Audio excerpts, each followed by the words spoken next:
The Future of Teamwork is a Leader production. Subscribe today and never miss an episode. I just in fires all day, and then at the end of the day, I have to do 4 hours of paperwork. I'm so burnt out. It's actually because you have not built a fire department, and you have not built the feedback loops that give you credit for the fires that didn't happen. Welcome to the Future of Teamwork podcast. My name's Dane Groeneveld, and today I'm joined by Maximos Lih. Maximus is the CEO and founder of Emboldened, and pre-show we were talking about how he gets to work with lots of companies, particularly startups, to scale people and revenue. So two of the biggest problems most companies have. So I'm excited to dive into that today, Maximus. Welcome to the show. Thank you so much, Dan. I'm really excited to be here. Yeah. So tell us a little bit more. You've worked across a lot of different companies and with some cool teams. How did you come to find yourself doing this work? I would say, I end up telling two stories a lot of times about how I ended up here. The first story is the story about my grandfather. So I learned a lot of what inspired me about leadership from my grandfather. My grandfather was an orphan. He was born in China. He was dropped off as a baby at a Buddhist monastery in a very, very small, like rice paddy town. And because of the small town culture, as he was growing up, people just associated him with bad genes. You must be a thief. You must be a liar. You must be lazy, because why else would you be an orphan? And it was, one day that he just got so fed up with that. He just felt like it was such an unjust thing that he ran away from home, lied about his age, and joined the military. And Wow. over the course of the next 30 years, he taught himself to read. He taught himself math. He taught himself how to dress. He taught himself music and, arts until he retired as a 4-star general in the Chinese army. Mm. And the most important thing that my family has always talked about with regards to that wasn't, hey, if you work hard enough, you can pull yourself up by your bootstraps. Because you can't will yourself into learning how to read. Somebody has to teach that to you. A commanding officer has to approve that allocation of time during your, free hours. It was always sort of the idea that when you're in the right environment with people who can see your potential, that's when you really get the opportunity to become what you were always meant to be. And that's a leadership, right? That's how teams and environments and your manager make all the difference, not your Love it. raw skills. Yeah. And then, the second story I told, how did I get into Google? I spent almost 10 years at Google Ventures as a talent partner and then as an operating partner. How did that happen? And it's really funny. I did my graduate work at UC Berkeley in classical civilizations. Mm-hmm. I interviewed for my first job out of grad school in recruiting at Google, and my manager asked, like, what would you do to hire engineers, and what would you do on LinkedIn to search for things? I was like, I don't know anything about any of that. I know more than anyone would care to know about the rise and fall of the Roman Empire. And the one who was my interviewer, who became my manager, said, good, we're afraid of that at Google. So I will create a job for you to come here and do that. So my first job was a data specialist for people and talent at Google, because Google was definitely afraid that they would scale themselves into mediocrity. Wow. And so much of what has happened since then is when you're starting to see these companies going through their rise, how do we scale the people and revenue that will prevent them from scaling themselves to mediocrity? Wow, that's a cool story.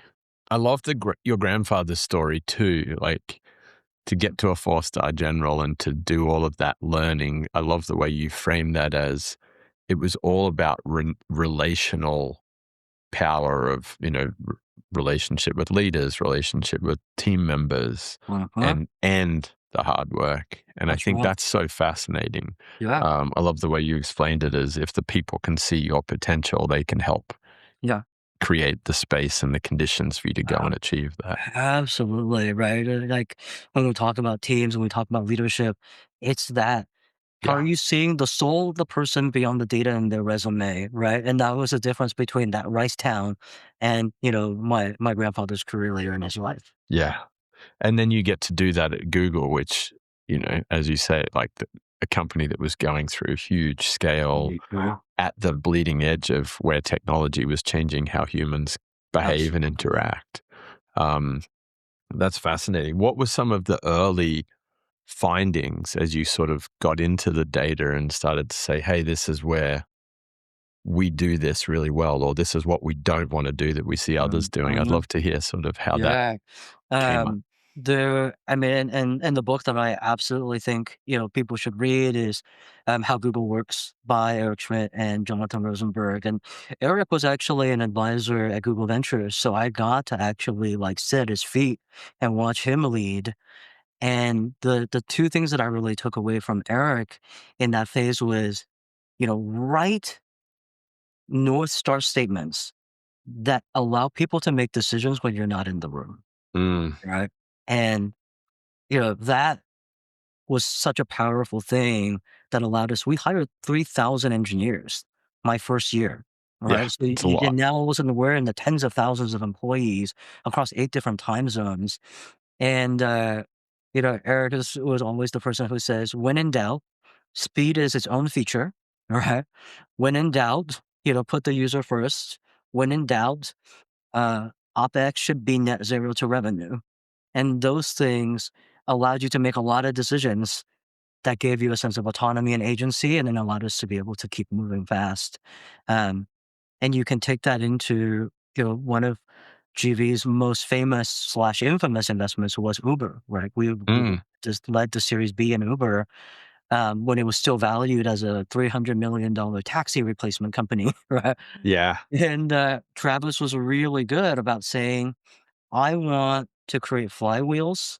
One, right? That phase, Uber was going from 10 to $40 million ARR, which is kind of like my sweet spot as a business as well. Hmm. Lyft was, head to head in competition. They were doing pretty evenly. And what Lyft would do when they were opening new markets was they would file permission slips, right, with the Department of Transportation. So we Yeah. could always know where Lyft was going because those things are a public record and we could know where they had already filed. And it was also true that if the DOT was already looking at an application, they would very rarely take a number two. So it would be Mm, like, we lost that market. And so Travis said, I never want to play anybody's backyard. So yeah. we're find me a different way, right? We're not going to play that game. And then we have to hire a chief strategy officer, David Richter, who invented Surge. And he basically said, I want to see Surge in minutes and seconds, not in seasons or months, which is Lyft was hiring people from hospitality and travel to understand pricing changes. And he was like, I want to see it in seconds. Wow. And so we found 2 day traders from Deloitte in New York, moved them to Phoenix, and that was the first Surge algorithms department. That's so And cool. then they figured out that if you're operating a pop-up within a city for an event, you don't need a permit to do it. So we would go into South by Southwest. We would go to Sundance. We would go to like Coachella festivals as a pop-up. And we figured out that if you could hire 60 to 100 drivers and show them a 6x surge, we will never need to petition the city. The drivers will protest to bring us back, and we never had to play in that game. Very cool. Right. So like those two phrases, right? You don't play in somebody else's backyard. I don't want to play a head-to-head game with policy and regulators. And I want to see volatility in the seconds. Like, that allows so many decisions to be made at a city market level Yeah. that completely changed. And Uber went from 6 to 40 markets in 6 months, That's 80 to insane 500 people in scale. 6 months. Yeah. Yeah. So it's like those are the places, and like were they just smart people? Were they hiring different kinds of smart people? Yes and no. The leaders gave clarity statements that allowed them to get out of the way, as opposed to having war rooms where everybody is in the same place at the same time, right? Trying to Yeah. brainstorm and iterate. It's a great example of North Star statements there, Maximus, because I've often had teams talk about North Star as like, well, why do we exist as a company? And it's very much at the purpose vision level, which can be a little bit sort of abstract, ethereal. Yeah. But when it's as tight as what you've just described Yeah. there, No. like let's not play in other people's backyards and let's look at surge in seconds, I Yeah. can totally see how that helps people make decisions. Yeah. I mean, sometimes it's just the analogy, right? How do we connect ourselves to the phrase? A Yeah. mission statement gives you a sense of purpose, but a Yeah. North Star, right, is what a sailor uses to understand guiding direction, right? So like, Yes. how do you make decisions to go in the right path? And I think oftentimes that's also the difference between a strategy statement versus a mission statement. You can't have one without the other, but the let's just work really hard to make the world a better place doesn't help anybody make decisions, No, right? So no. In fact, it can get in the way. that's right. Yeah. That's right. So let's just stick, if you don't mind, let's just stick with that Uber example for a minute longer. So as a talent partner, and you've led the Series B as Google Ventures, so you're sitting in board meetings or in meeting rooms talking to them about what those North Star statements are and how you therefore scale the talent to support the organizational growth. Have I got that right? So, I mean, that was super early. That was like Uber was probably my first, true portfolio company that I supported. So I was like a young person who didn't know anything. Yeah. They made the investment decision. It was a hard one, you know, and they published books, and there was even a mini series about this, so I can share. But essentially, Uber was saying like, I'm not going to pitch anybody. You have to pitch me on why I should let you invest in my company. Wow. And the thing that Google promised was, we will allow Maps to create a special feature in the direction zone, right? That allowed Uber and no other company to be able to be on Google Maps. So that was sort of like the entry point. And then I went on site to spend, a month to 3 months working with the VP of engineering and the recruiting team to say, how Uh, the heck are we going to scale this out, right? yeah. In a way that makes sense, that doesn't make us run out of money. And so that was the part where, and all of that is just, what is the org chart design, right? What is the workflow design? What does that mean from, PL and CFO perspective? Yeah. That allowed me to then be able to, in future years, always go to a CFO to look at the org chart design, the headcount plan, the revenue, and then even be able to then say, I know exactly how you're executing. I know how you're hiring. I know when you're going to run out of money. Yeah. Why wouldn't I tell the partnership to preempt the next round?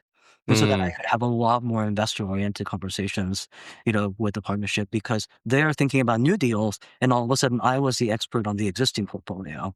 And so it's like, oh, that's fantastic. super fun to be able to have those conversations. Yeah.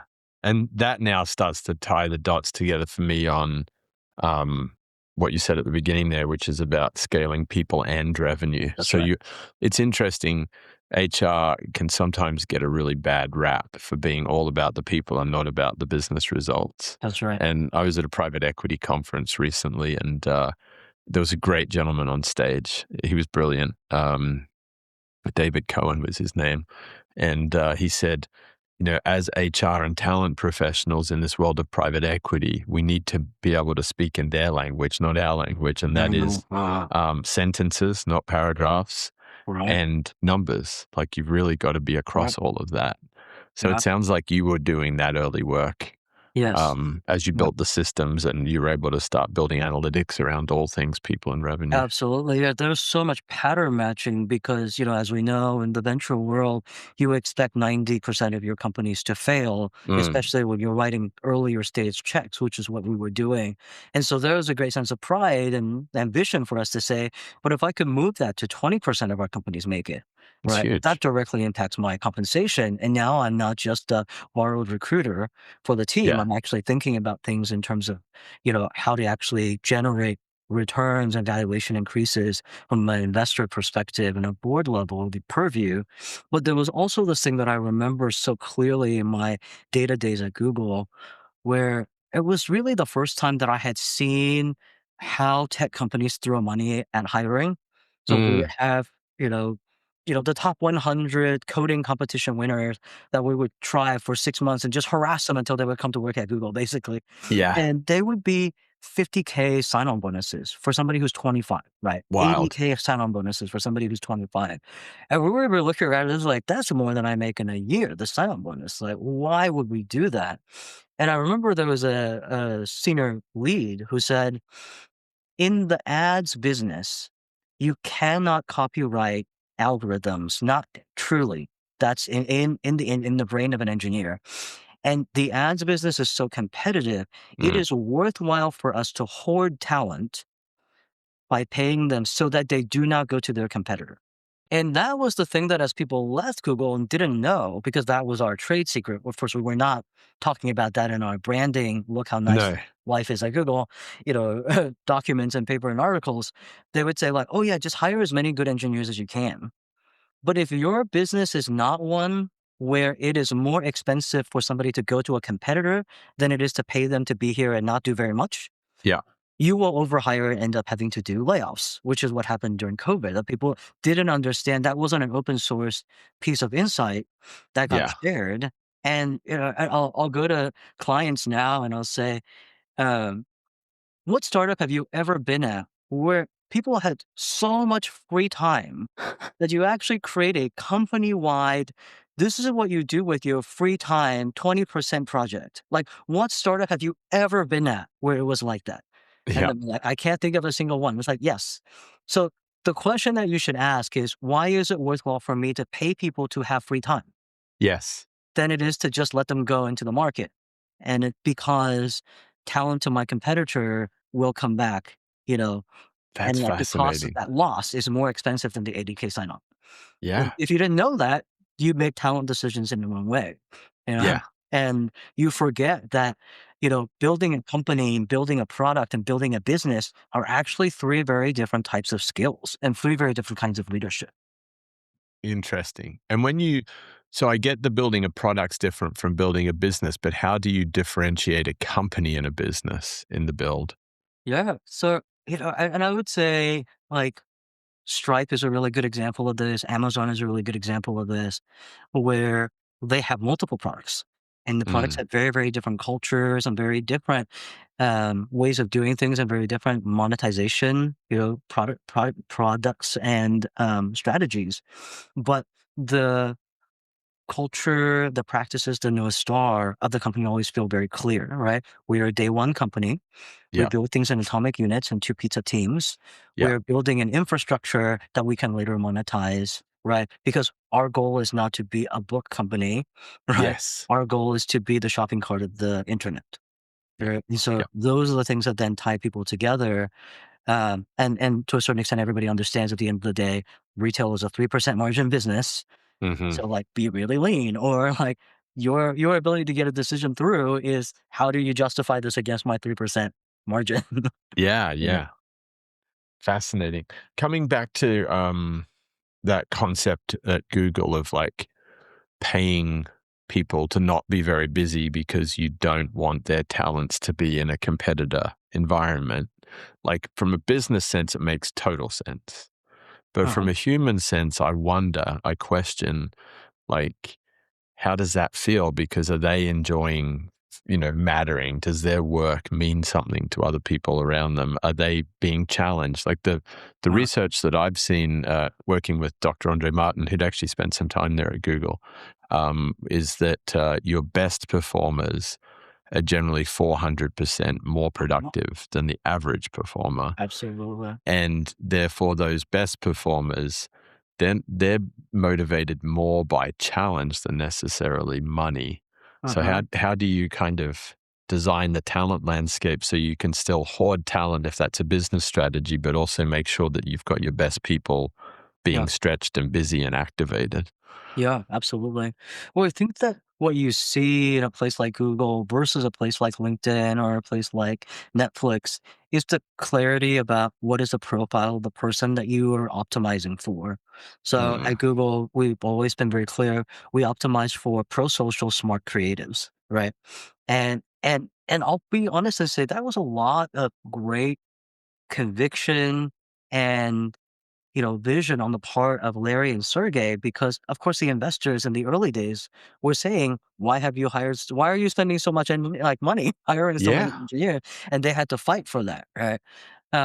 But if your goal is to optimize for smart creatives, then these kinds of programs generate the kind of variety, innovation, creativity. Even if it spikes and doesn't go very far, it creates engagement, right? And it creates appreciation for the people across the room for you.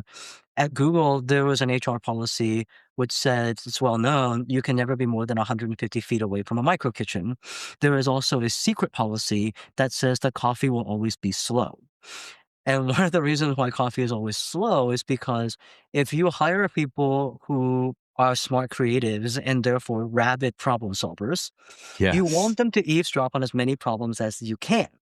And I cannot Fascinating. tell you the number of times, right? And engineers complain about this, right? It's like, why open office? It's so distracting, all these things. And, you make some accommodation for it, but it's like, it's always going to be open offices because I want you to eavesdrop on those problems. And I've Yeah. been in line waiting for coffee and overheard somebody talking about, oh, I can't hire this person, or somebody's overheard me, I can't build this dashboard. And then like bust into the conversation and just been like, I can help you with that, Yeah. and ended up in these, like really rich collaborative like experiments. And that was something that we noticed disappeared, right? When everybody was working from home during COVID. But it's because Fascinating. you're optimizing for that, right? Yes. Amazon doesn't optimize for it the same way. Meta doesn't optimize for it the same way, but we knew what we were optimizing for. And so then that worked for us. Very interesting. So if you go into a team where that is important, certainly it was a big part of my early career. I did all of my learning and, teamwork, problem solving through that open floor environment. Um, but you go into a team that's planning to do that today, Uh-huh. um, and it's an early stage startup. How does that allow you to influence the founders, the investors on decisions around office space, for example, versus allowing a remote first Uh-huh. culture? Yeah, absolutely. I think the nature of the business has a lot to do with it as well. So there's some businesses that are just a lot more friendly to remote. GitLab was also a portfolio company. They create an art and science around distributed work, right? Yes. But it meant that they weren't hiring a lot of new grads, right? Hmm. They were hiring people who predominantly were ICs who knew what they were doing Yeah. and weren't trying to optimize for management or even a lot of like, incidental experimentation. So right, it was like, oh, when do meetings happen? They don't happen on a whiteboard randomly. You create a doc, people write Yes. comments on the doc, and when there's enough meat in the comments to generate a meeting, that's when you call a meeting. Yeah. Right. And so like those types of things like, oh, but it's because they're building for IC developers.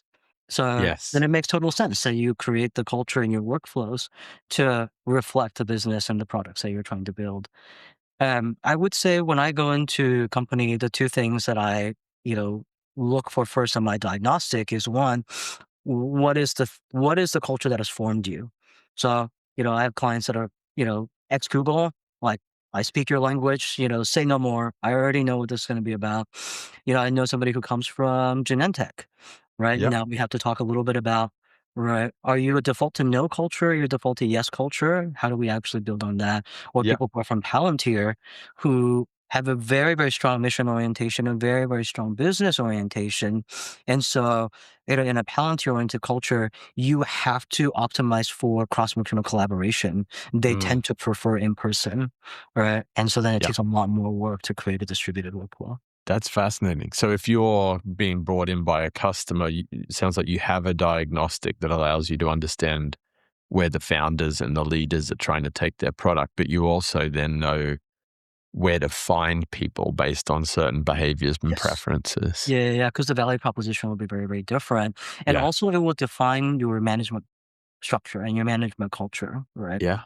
So we used to say, if I go into a portfolio company and they ask me, can you do a culture and values exercise for us? And it's, 20 people or 50 people, I don't need to do a roundtable open like town hall. Just send me every email the CEO has ever written and I will tell you what your culture is. Because Wow. it does come from the top down, right? And the person who writes your performance review and the person who convinced you to join the company, Yeah. leaving your very cushy, perfectly fine job to go take a risk on this startup, Yeah. like they are actually the foundation of the culture. All right. The question is, are we going to be honest about some of those things? And then what are the unintentional things that we need to make sure that we don't optimize for? Yeah. That's very interesting. I once had a uncomfortable conversation with the CEO who claimed to own the culture of a company Mhm. and was challenging uh, a, a philosophy that I shared about something that he'd done. It was an interesting conversation without going into detail. But at the time, I was frustrated by the thinking that, like, in that CEO's mind, the culture will be what I choose for it to be. Mhm. And yet I'm hearing you say that there's a lot Yep. of truth in that. Like, do you sense, like, is there a weighting, a percentage balance? I have seen some very interesting businesses where surviving a CEO can actually drive a lot of cultural behaviors too. Yes. Yeah, yeah.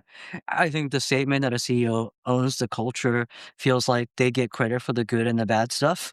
Yeah, Um, and that's not necessarily true, but the CEO does set the culture because we believe in leadership, right? And a yeah, CEO who is unself-aware does yeah. not understand how much people are working around you, and that is the culture. That is the Right? culture. Yeah. So Like, whether it's intentional or not. 100%, right? I Yeah, mean, like, there's so many examples from early Facebook days or right, where it's like, yeah, like, how do you get a raise at this company? Well, right, if the CEO likes you, or if it's visible to the CEO, you are more likely to get one than somebody else. Oh, great, right?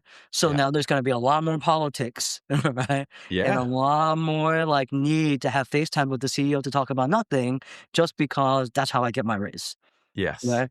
And on self-aware, and I think you've talked about this in different podcasts before. I am a very big believer in self-awareness is the beginning of empathy, which is the beginning of other awareness.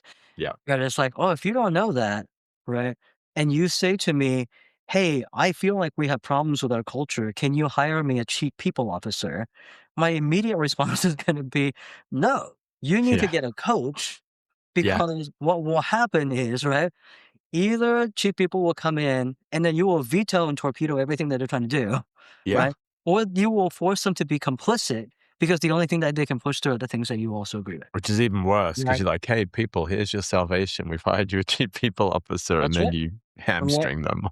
So it's like, can a CEO ever not own culture? Like, I think that would be a lack of self-awareness, right?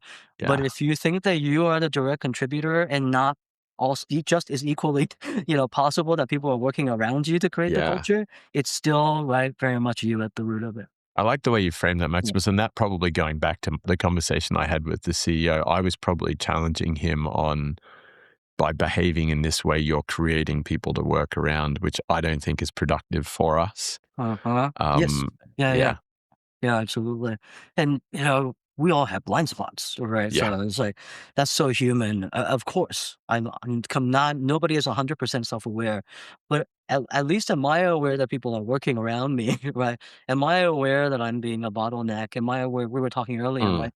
That I have created, right, environments where I need to be indispensable, or I need to be permission, and I'm firefighting as opposed to empowering, right? Or yeah, because I haven't transitioned my identity from the early stages where I was fighting for survival every day and all hands on deck was everybody doing the same thing. But now I'm scaling people and revenue, and I actually need all hands on deck to mean divide and conquer. And I need us to say no to every more things than we're saying yes to in yeah. order to create those flywheels to scale. And I haven't changed my own identity framework to do that. There's a culture that's going to come out of that.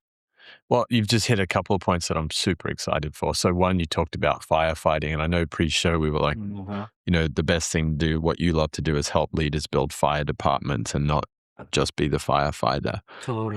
So why don't we dive in there, and then I'll come back to my second question around transitioning identity, which I guess is a good follow on. Yeah, absolutely. Yeah, yeah. I mean, so much of my work with leaders right now, because of AI, because of war, because of the economy, is Yeah. how do we navigate turbulence? And I'm just so aware that all the leaders that I'm working with are people who are very, very good ICs. So they're great problem solvers. They're great executors and high achievement personalities, myself included. Mhm. When in doubt, like, find something that I can control, right? And like try to work on that thing and make it as perfect as possible. And so what they end up doing is they go on hypervigilant mode. They go into every meeting and they're like, what's a problem that I need to be solving? Retention Mm. risk, right? Mhm. Disengagement, right? Yeah. Like so they start to go into meetings where they're acting more like an IC than like a leader. Right. Oh, I have a low Yeah. performer. I got to fix that immediately. Let me go and like solve that problem. Right. Yeah. Oh, we're not performing and I'm not going to get backfill for the layoffs that are coming up. Let me solve that problem. And what ends up happening is the mindset of that puts you in firefighting mode. Like it ends up being like a double whammy. One, you're no longer doing your job as a manager. Yeah. You're not empowering people anymore, and you're starting to think about your team in a resentful way because now they're just Yeah. problems that you have to Yeah. solve. Yeah. Right. And then two, you've actually taken a lot of agency and choice and empowerment away from yourself because now everything is on you. You have to be perfect to solve all the things. Otherwise, the team falls apart. So it's like, oh, I have to solve this low performer problem. I have to solve Yeah. it, right? Yeah. I have to solve this team production problem. I have to solve it. And if I don't solve it, it's going to look bad or I'm going to get fired. And it's just, right? Like all of those things bleed out in your team in a very specific way, but it also makes you feel very, very trapped. And the burnout that comes from that, right? When they say, yeah, like, I just in fires all day. And then at the end of the day, I have to do 4 hours of paperwork. I'm so burnt out. It's actually because you have not built a fire department and you have not built the feedback loops that give you credit for the fires that didn't happen. And Yes. that's a really dangerous place to be. Um, yeah, especially for people that I could see how much they do it from a place of service and how much they do it from a place of care. And it's creating all of the wrong outcomes.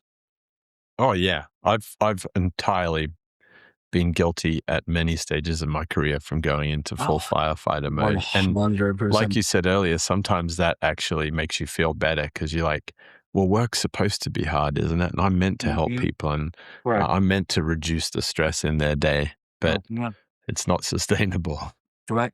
Yeah, Yeah. absolutely. And like I said, I think that actually keeps you from doing the job that you actually are empowered to do as a leader. So, for example, I have somebody um, who was saying, we were a small company.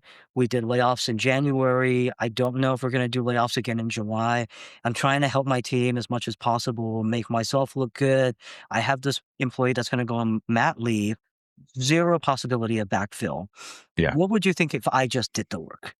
Right? What if I just told her I'll fill in for her? Right? Yeah. And it was like, that's so generous of you, right? And I totally it's a okay, completely the wrong thing to do, right? Yes. Because you're gonna be sucked into these things when actually what you should do is go to the stakeholders of this person, Yeah. right? Refactor the priorities and say, my bandwidth and resourcing is not allowing me to produce all these things. Yep. Let me get ahead of the game, right? Before it's like deadline or failure time and figure out how we can transition or redistribute this work in a different way. Love it. But the instinct of the firefighter is like, I'll do it. Like, let me just get it. It's not that hard. I've done that before. I did it 3 years ago. Like I can do it. I can handle it. And you end up in a completely wrong place. Totally. Mm. And it can come from other reasons. It can come from reasons of like trying to protect the team, trying to look good. And then sometimes it's just intellectual stimulation. Like, oh, that's a Mhm. problem I'd like to get into. That's It right. looks That's fun. right. I want to Yeah. build that Lego. Yeah. That's cool. So you mentioned coaching. So the second part of my question is this transitioning of identity. Um, and in your experience, is that coaching of the CEO? Is it coaching of, a larger segment of an executive team? Where do you see the role of coaching in helping that transition play out? Yeah. I mean, people have said this over and over again, but I think until you're in that place, you don't really know what it means to say that, oh, what got us here won't get us there. Mm, Right. yeah, Like, I got promoted into a leadership position because I was a number one IC. Now I'm managing a team. It's a completely different job, right? yeah, yeah, Oh, I used to be really, really good at managing a team. Now I manage multiple managers, completely different job, right? yeah. I was the person who built us from 0 to 1. Now I got to get us from 1 to a major player in the marketplace. Totally different job, right? And the things that come with it, right? In my coaching work, we talk about mindset, skill set, and tool set. The Hmm. temptation is to go to tools and skills first and then underestimate how much the mindset actually affects the way that you actually operate as well. And the Yes. way that you use the tools and the skills that you have is also different depending on your mindset. Yeah. That flip, when I start coaching somebody and they're scaling revenue, it's like we every deal was hard won to get us to $5 million. You can't lose any deals, Yeah. right? And then to say, how is that going to get you to $40 million? Right? You're going to fight for every single one. You're going to build them all sorts of custom stuff to win that deal, Yeah. right? No. That's a professional services company. That's Yeah. not a product company, right? Yeah. All right. So then how do I do it, right? Like, give people rules on when to walk away. All right. But walking away is like, we wouldn't have survived the last phase if we had walked away. Like, exactly. Yeah. Got you here, won't get you there. Um, like, so we're just going to be okay with saying no to a whole bunch of deals. Like, I want you to collect logos in your sleep. I want you to think like the CEO of a company that collects logos in your sleep. Yeah. And it's like, that is, I don't, right? Like, how do I get there? Like, we're going to talk through this. We're going to work on this. This is how we're going to do it, right? And in the side, like, that's building a fire department, right? That's giving Yeah. yourself credit for the work that you didn't do to win a deal, right? Yeah. Because the business is now like fighting for you to like serve them. Oh, I That's love a that. tradition and mindset. I love that. And on mindset, because what you're sharing there as far as saying no to customers, not doing custom work, there are playbooks out there that tell you to do that. And yet leaders Yeah. don't pick up the playbooks and say, oh, I now know what to do. I'm going to do it. Yeah. There's this whole knowing doing gap.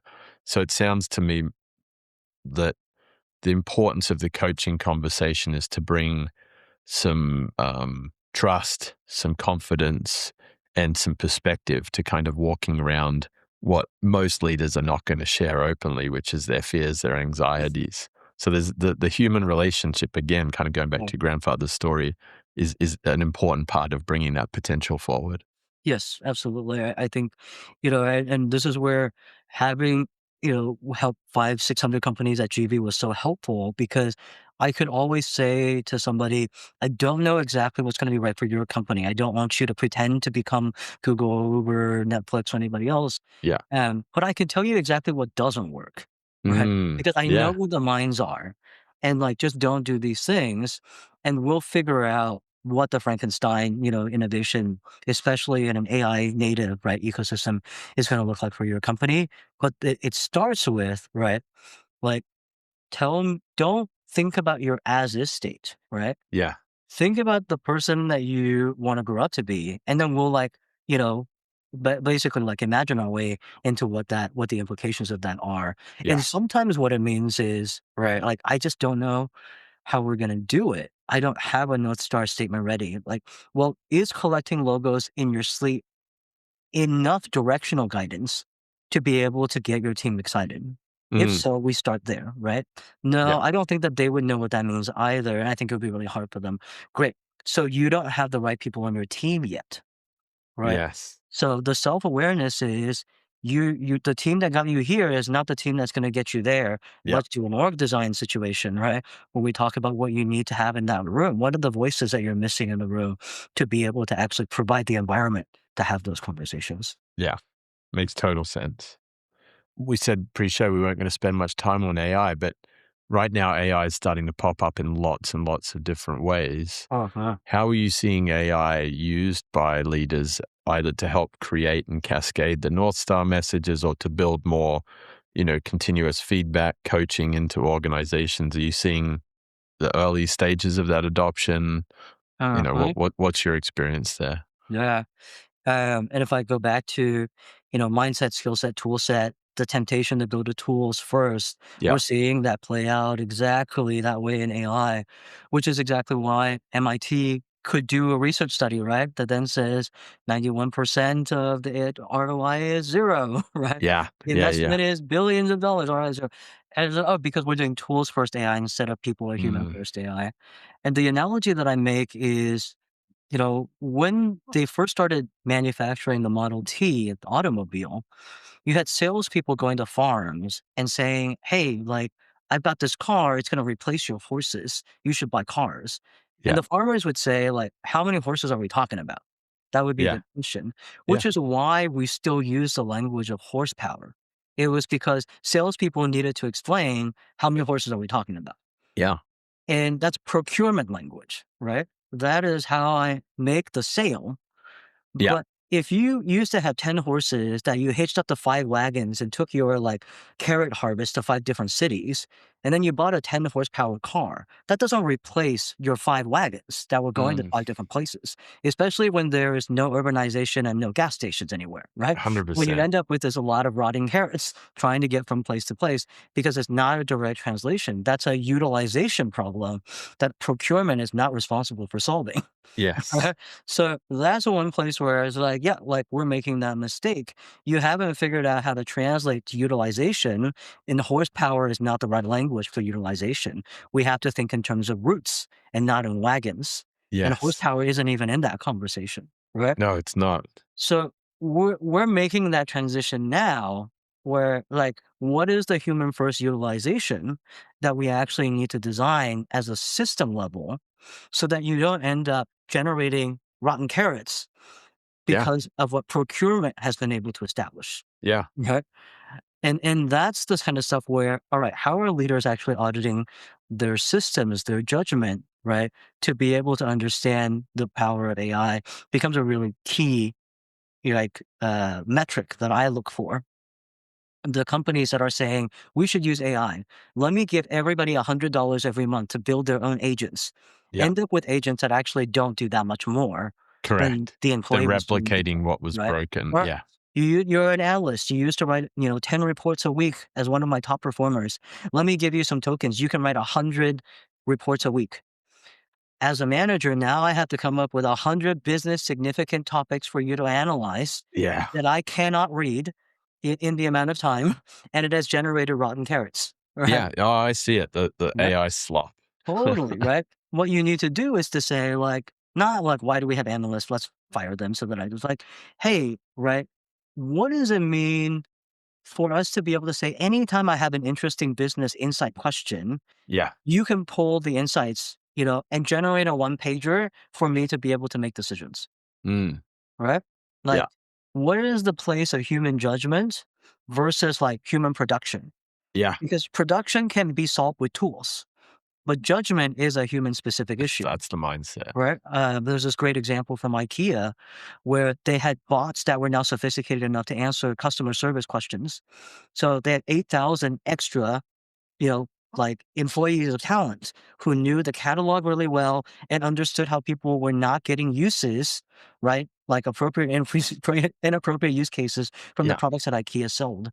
And they thought, what we could do is we can open an interior design division for the company, repurpose them to do interior design, which is about the emotions and the judgment Mm. of taste, right? Love it. Love it. And they were able to generate like $12 billion from this new interior design Yeah. business instead of laying off 8,000 customer service agents. It's brilliant. Okay? Yeah. Like those are the types of things like what is the design, right, thing? And then how do you actually put the humans first into that becomes, where I think, what does it mean to not be left behind? Yeah. It's easy to solve the customer service problem. It's harder to solve the human problem. Absolutely, it is. Yeah. No, that's super cool. Well, we've covered some great ground today, Maximus. I think what I loved from those early stories that you shared was that one statement. You were like, I'm not going to allow Google to fall into mediocrity like the way that the Roman Empire did. So, Totally. Yeah. and everything that I've heard today, so many great points around North Star clarity statements, like what we talked about at Uber, about knowing what you're focusing on for your talent as you build the business, and therefore how to hire them and build their roles and the way they work, whether it's remote or in office, the way meetings happen. So Uh-huh. much of that is around just the awareness of the human first, as you say. Yeah. Like, what is the human's role in this before we lay in any other details around what we're going to do as a business or where our tools are? And that's really encouraging, I think, particularly at this time when there's just so much hype, fear, anxiety around AI that, Yeah. those things aren't going to go away, and human judgment, human style and taste Right. continue to be super powerful drivers. Yeah. I mean, it's a really fun place to be alive, right? Yeah. Like genuinely within our lifetime, we're going to see so much interesting innovation, not just because of AI, but because of medical practices that Hmm. are happening. And the difference between the companies that really get to surf that versus the companies who get to drown in that, versus the companies who, get towed by a raft and acquired in different ways. It comes to, right, like, one, are you firefighting all the time, or are you building a fire department? And I think that like, probably my big tip for leaders who may be asking that question is do an audit of the last, 5 to 10 fire drills that you were personally involved with, Yeah. and then like, notice what you canceled in order to do that firefighting work. Yeah. Because what often happens is there's like, oh, I canceled my one-on-ones with my highest performers. Yep. Right. You are making a trade-off Yeah. for, instead of empowering your highest performers, you're saying they're fine. They're not a problem that I need to solve. I'm going to redirect my time into like this person who's really Yeah. struggling. That's the wrong trade-off, right? You're not empowering anybody when you Or I'm do canceling my time going for the morning walk with the dog and keeping healthy. 100%, right? Yeah. And then I think the second thing is, right, on a very basic level, is the statements that you have, if you want to call them guiding principles, if you want to call them strategy statements or mission statements, actually allowing people to make decisions when you're not in the room, Yeah. right? Because at its very center, human first leadership is about giving people the agency to make their own choices without you in the room, Yeah. right? And that is, also the shorthand of when people complain, like, why is it that like my employees just can't act like grown-ups? Well, Yeah. it's because grown-ups make decisions without you, and you haven't actually provided enough clarity, right, or guidance for them to actually be able to do that. And Yes. so then they don't act like grown-ups. They've not been given permission to, right? Your Correct. culture has actually gotten in the way of that developmental cycle. Oh, I love that. So what did you cancel to do the firefighting, and where are your statements and principles that make it easier for the team members to make Totally. decisions, be grown-ups, feel like they matter and they're doing their best work? Yes. Yeah, Yeah. yeah, absolutely. I mean, the and like if you do those audits and you're like, I'm not where I want to be, right? Consider that the beginning of your journey of self-awareness, right? And Yes. if you want to, talk to a coach, it doesn't have to be me. I think it's helpful to have somebody that does not report to you and Yeah. is not going to affect your reputation in any kind of like right or wrong way. Yeah, with the Talk board or to otherwise. Yeah, as yeah. you're figuring out some of these, self-awareness cues, because to release that, right? To release the thing that made me successful and how I got here, Mhm. like that's sometimes difficult work. All the reward mechanisms were on the one side, right? Yeah. That's how I got promoted in the first place. And you're just telling me, like, we wouldn't have made it to this round if we didn't try to close every single deal. You're telling me I should just walk away from deals and that's going to make me more successful? Are you crazy? Right? It's hard. There's Well, no way. particularly if it's a founder that's been in every sales call for the first 50 deals, and now you're telling them don't Right? go on sales calls. That's a Yeah. huge shift in their not only identity, but just the structure of how they run their day. Yeah, absolutely. Yeah. Well, you start to think like that feels like it's too easy. Just collecting logos in my sleep, right? Like that feels too easy. That can't be how it works. It's like one, it's not that easy. And Yeah. two, the goal is to be easy, right? Yeah. Firefighting leaves destruction in its wake. Fire departments don't have to do that. Yeah. Right? We can go around and teach people how to, Right. not Exactly. leave the EV charging or the electric bike charging overnight in the garage or the other fire That's risks. right. Right. Yeah. It's a good day if you don't smell like smoke. Right. Yeah. Totally. Yeah. Well, this has been awesome, Maximus. For any of our listeners that want to um, reach out, contact you, learn more from your sort of wisdom and experience with helping these startups really be human first in their journey to scale people and revenue, how do they find you? LinkedIn, feel free to reach out to me on LinkedIn. I also decided that, I would make, 60-minute strategy sessions available for free for people Cool. on the podcast who just want a second pair of eyes on some of the things that they're doing. So I'll send that Calendly link for you Awesome. to put I in the might show take notes. you up on one of those for one of my Yep. new projects. Yeah, yeah. It's a fun time. It's a really fun time, but the burden on leadership has not been as great, It's as heavy. it is right now. So I've just tremendously, honored to work with the people and to spend time with this community. It's awesome. Well, thanks for all the work you're doing, and I'm excited to follow up and have a 60-minute session soon. That's great. Thanks, Dan. Thanks, Maximus. Just a quick note before we go. The views and opinions shared in this episode are those of our guests and do not necessarily reflect the views of the host, Dane Groeneveld, the Leader Group, our patron Huddle 3, or our partners and affiliates. Any scenarios discussed are for the purpose of fueling creative thinking and conversation, and should be viewed only in this context. Dane, Leader, our sponsors, partners, and affiliates do not endorse any guest or any organization they may be associated with. It's important to remember that every workplace is as individual as the people within it.